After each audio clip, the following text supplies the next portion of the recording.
Some women don't chase, and yet they are never forgotten. They move through a man's memory like a shadow he can't catch. And in the stillness of night when his ego sleeps, he finally meets her in the quiet hallways of his mind.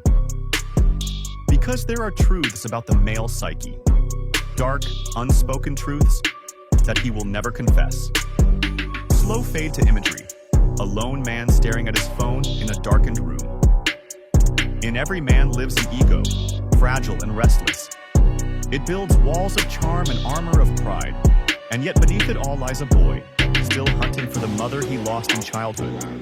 A symbol Carl Jung called the anima, the inner feminine that completes him. When a woman touches this hidden part of him, with her laughter, her silence, her mystery, she awakens something he can't control. He feels drawn, but he also feels exposed. The first dark truth of the male mind. Desire terrifies him as much as it consumes him.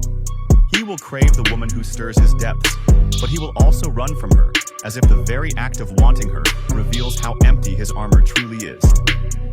Shift to imagery, a woman walking past a man without looking at him. Then comes the dance of absence.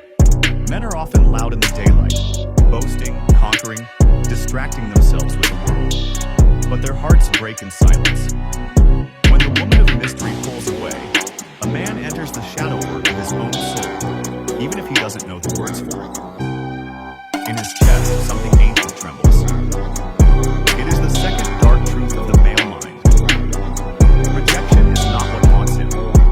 It is the reflection of himself he sees in your absence. He begins to project the stories he told himself about being desired, about always being in control, shatter like glass. And in that silence, he becomes a quiet addict, haunted by your stillness, haunted by the way you do not need him. Even a man who seems powerful can feel small when faced with the soft tyranny of indifference. Cinematic pause. Faint echo of a heartbeat in the background. The third dark truth lives where his pride meets his fear. He desires a woman who cannot be fully possessed. This is the woman who embodies her own self-worth, who holds the keys to her emotions instead of handing them over for his approval.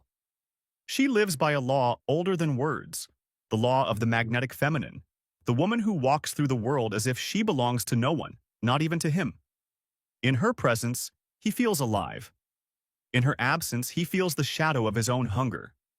This is the eternal push and pull of the anima within him, the reminder that love is not ownership, and obsession is the ghost of unclaimed self.